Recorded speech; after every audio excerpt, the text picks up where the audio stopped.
Hi guys! Welcome back sa ating 5 packs messages. And today's topic, it's all about Jesus. Ang ating pag-uusapan ay tungkol kay Jesus ulit. Bakit? Kasi naisip po namin that there are so many facts about Jesus na dapat nating malaman. Yes, And that's 5 is not enough. So, muli tayong gagawa ng 5 packs about Jesus sa episode na ito. magbukas mo ng Biblia, papag-aralan, basahan. Ang Bible ay isipan natin over 40 Today's topic, it's all about appetite and share.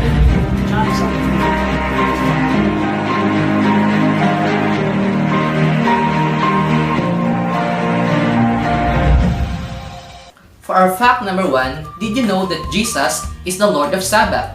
Yes, according sa Bible na mababasa natin, Mark chapter 2 verse 28, therefore the Son of Man is the Lord also of the Sabbath.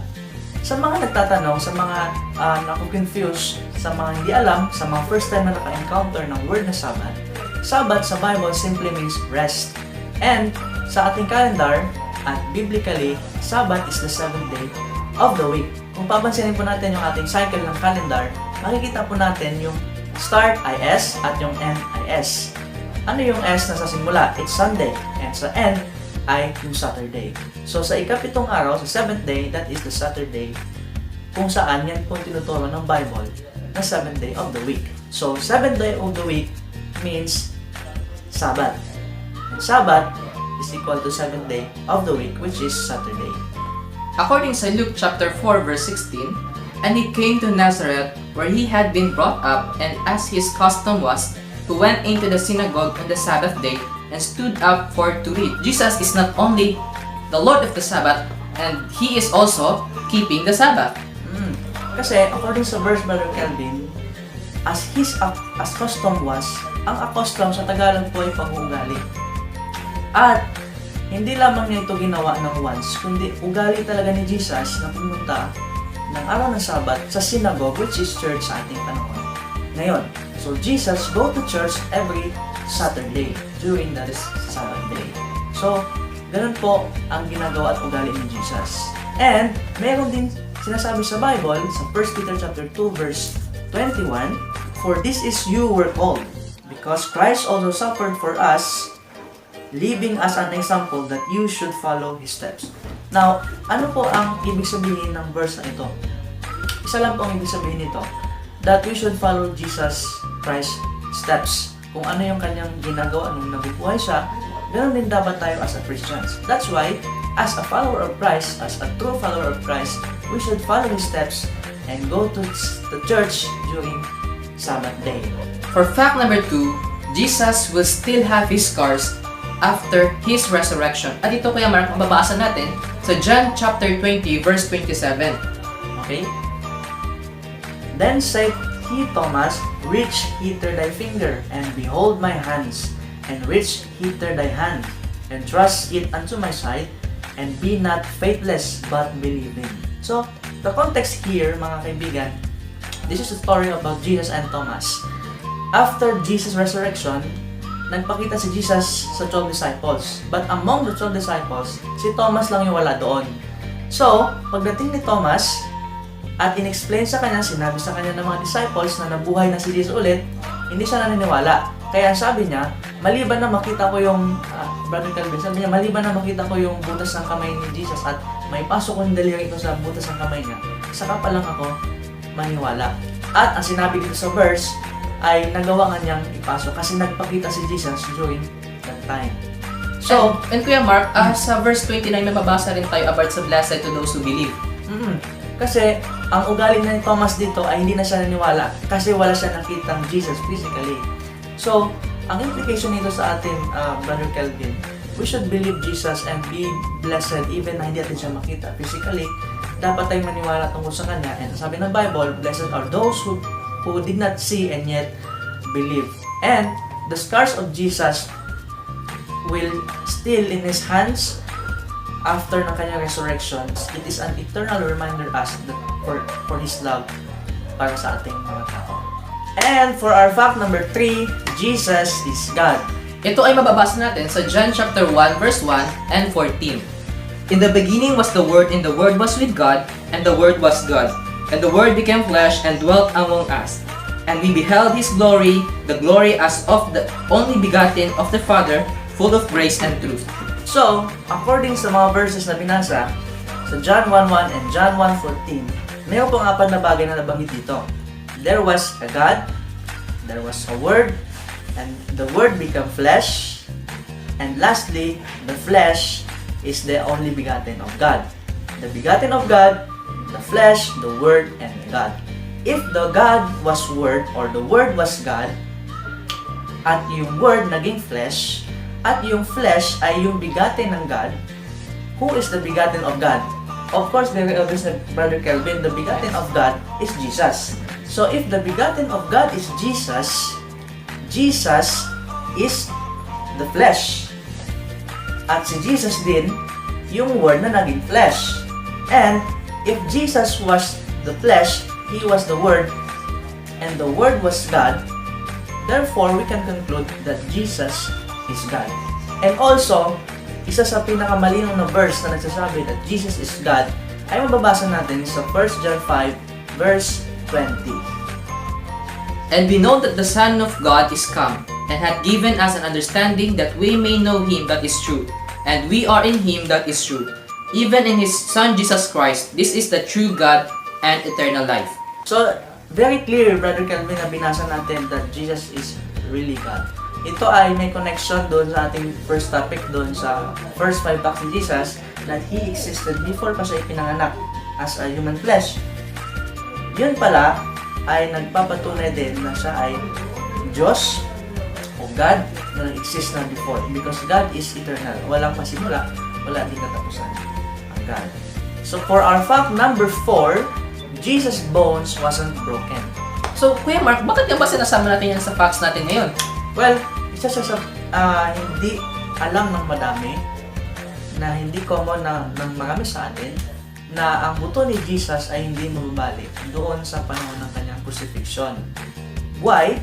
Because ang history pala ng pagbabalik ng buto, Brother Kelvin, sa panahon ng mga Romans, yung mga taong kriminal na pinapako doon sa cross, pag pinako sila sa kamay at sa paa, matagal ang kanilang buhay. Pwede silang umabot ng 10 days. Pwede pa silang umabot ng 10 days. So, ang ginagawa ng mga Romans, pinabali nila yung tuhod o yung kanilang paa, yung buto, para mapabilis yung process ng pagpatay doon sa kriminal. But, ito ang interesting. According sa Bible prophecies sa Old Testament, si Jesus ay hindi mababalian ng buto. Siya lamang yung naipako sa cross na hindi nababalian ng buto. Kuya Mark, naalala ko lang yung sa first 5 facts natin na sinasabi natin na Jesus is the Lamb. So naalala ko yung Mark, sa Old Testament o sa buhay ng Israelite, pag ang isang shepherd ay nawala ng isang sheep, na nawala siya doon sa kasama niya, at ito ay makita ng shepherd, ay binabalian niya ito ng buto. It's a sign, or it's a one way of expressing the shepherd to his sheep na yung pagmamahal niya na wag na ulitin yung ginawa niyang pagkakasala or kanyang pagkakamali. Yes, it is a form also of disciplining doon sa tupa, na parang sinasabi niya na mali yung inyong ginawa at didisiplina kita, kaya ginawa niya yung pagbalik ng buto o ng paa ng isang sheep. Kaya nga ito ang implication o ito yung message ng ating fact na ito, na si Jesus, tandaan po natin, ang pagbalik ng buto, it is a sign of a form of disciplining doon sa kasalanan na gawa ng sheep. Pero si Jesus, hindi na kailangan baliin yung kanyang paa kasi wala naman siyang kasalanan ginawa.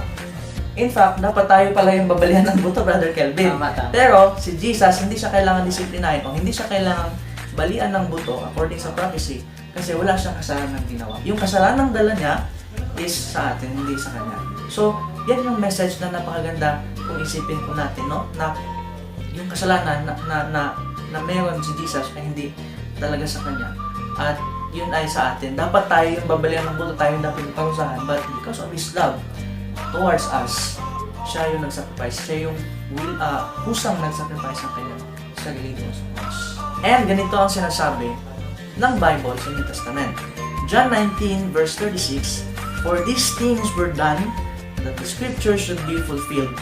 A bone of him shall not be broken." So ito yung sinasabi ng New Testament, na there are prophecies in the Old Testament na ang kanyang buto ay iingatan ng Panginoon. But in order to fulfill the prophecy na hindi mabalik ka ng buto, namatay siya kaagad. And that leads us into our fact number 5. Jesus did not die in usual crucifixion. There are two explanations na pwede nating pagbabasihan na nagsasabi tungkol sa pagkamatay ni Jesus. Number 1 is about medical terms. Number 2, biblical explanation. Sa medical terms, ibibigay natin kay Brother Kelvin. Ano ba ang explanation pagdating sa medical, Brother Kelvin? Ang tungkol sa pagkamatay ni Jesus, ano ba yung explanation nito ng science? Actually, there are two cases na naranasan ni Jesus Christ during sa Gethsemane and also doon sa cross. Una-una, doon sa Garden of Gethsemane, nakaranas siya na tinatawag nating hematidrosis. Or ito ang cases na kung saan yung blood and sweat ay nagbi-mix in a way that ang capillaries ng ating mukha or ating katawan ay nag-disrupt and it caused bleeding. So, napakalit lang nito and it caused bleeding sa mukha. In that way, si Jesus Christ, naranasan yun in a way na nagpe-pray siya na kung pwede na hindi mo na matupad ang pag-crucify niya sa cross. But then, in the last part ng sa Bible, di ba, nasabi rin doon na tinanggap niya yung ganong challenges. And that is the first reason na bakit naranasan ni Jesus Christ yung hematidrosis. Pangalawa, ang cause ng hematidrosis, according sa source na meron tayo, ay nanggaling ito from flight and flight mode. Kung gusto mo makaranas ng hematidrosis, ito ay nanggaling from flight or fight mode. So, what is the fight and flight mode? So, fight and flight mode, ito yung defense mechanism ng katawan or ng isang individual if he or she encounter a danger. So, ang mangyayari dito, lalaban ka ba o aalisan mo yung danger? So, sa time ni Jesus Christ, ang naranasan niyang fight and flight mode is he is willing to sacrifice himself in behalf of human or he will return to the Father. So, that is the reason kung bakit nagkaroon siya ng hematidrosis in a way na yung willingness niya isacrifice ang kanyang sarili or babalik siya sa heaven. Pangalawa is what we call the hypovolemic shock. Hypovolemic shock, it is the emergency condition na kung saan naubos na yung body fluid mo sa katawan in a way na yung heart hindi na makapag-pump. So si Jesus Christ nakaranas ng itong klaseng hypovolemic shock. Ang cause ng hypovolemic shock is unang-una is too much injuries. Pangalawa is injuries from the previous injuries. May kita natin na si Jesus Christ ay ilang beses pinaghahampas ng mga Roman soldier. Ang pangatlo is ang symptoms nito is yung pagkauhaw. So makikita natin sa Bible, di ba, nabasa natin na si Jesus Christ na uhaw at humingi siya ng tubig doon sa Roman soldier. Pangatlo is fainting.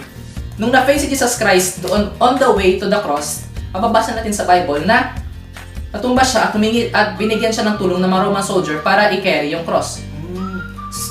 So yun pala yung tatlong sign na meron siyang hematidrosis and also what we call the hypovolemic shock. So napakaganda na explanation ng science tungkol sa pagkamatay ni Jesus, and it did not contradicts the Bible. Kasi makikita talaga natin, Brother Kelvin, nung una sinabi mo kanina na talagang nagpawis siya ng dugo, na yung dugo nag-mix sa pawis na nakita natin na tumula habang nag-pray siya because of this what we call fight or flight mode na kanya naranasan. Tapos yung sobrang yung pagkawala ng kanyang dugo dahil sa kanyang lagi siyang pinalo before sa pinako, di ba? And pangatlo, yung kanyang fainting na natumba siya doon habang pinubuhat na yung cross, natumba siya and may tumulong sa kanyang tao. So, ito yung pala yung explanation ng science o medical terms tungkol sa pagkamatay ni Jesus. And also, Kuya Mark, dagdag natin, naalala mo yung doon, namatay na siya, tapos tinusok na siya ng Roman soldier, di ba? Nag-mix yung water and blood. Yun po yung yun yung effect ng hypovolemic shock is the mixing of water and blood sa abdomen. So, ganun, tama yung Bible nagsasabi ganun na tama ngayon. So, ang pinaka-cause pala ng pagkamatay ni Jesus, dalawa din, physical pain at saka emotional stress.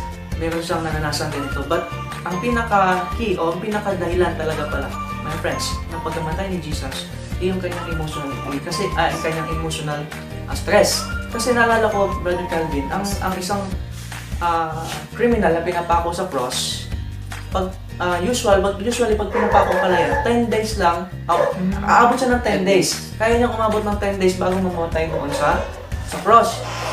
Pero si Jesus, hindi man lang siya umabot ng 24 hours. Kasi ang kanyang naranasan pala ay hindi lang basta-basta physical, kundi emotional stress because of the burden, because of the sin na kanyang binuhat-buhat, na napapaisip siya kung tutuloy pa ba siya o hindi. Kasi sabi nga ng isang inspired book na nabasa ko, tinutukso pala siya ni Satan na itong mga taong pupuntahan mo sa cross, sila yung mga nagtakwil din sa'yo, yung mga Roman soldiers. Ito sana yung ligtas mo, sila yung papatay sa'yo.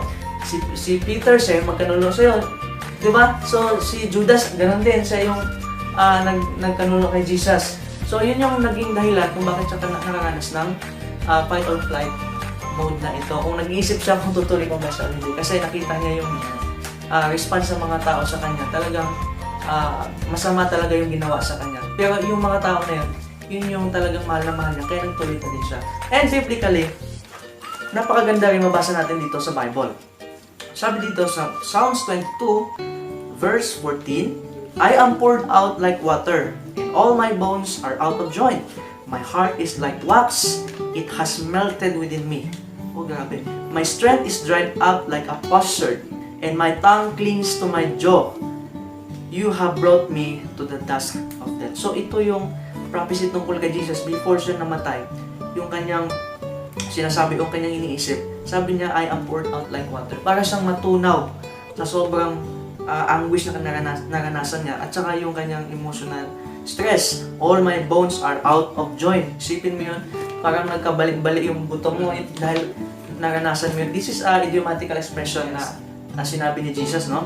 And, ang sabi niya, my heart is like wax. It has melted within me. Yung kanyang puso ay parang matunaw. Halos matunaw dahil sa kanyang emotional stress na naranasan niya. And that is because of His love towards us na mga makasalanan. Isipin po natin, tayo yung mga Judas na nagkanuno sa Kanya. Tayo yung mga Peter na nag-deny sa Kanya. Tayo yung mga Roman soldier na nagpatay sa Kanya. But He still loves us. My friends, ito ang masasabi ko po sa inyo. Tandaan po natin lagi ang pagmamahal ng ating Panginoon sa atin. This is just once lang binigay sa atin ang chance na ito. And after this, after the judgment, magkaroon ng judgment, there will be no more time para magbago. So I think this is the time na ating baguhin ang ating buhay at simulan nating lumapit kay Jesus. Thank you so much, my friends, and God bless.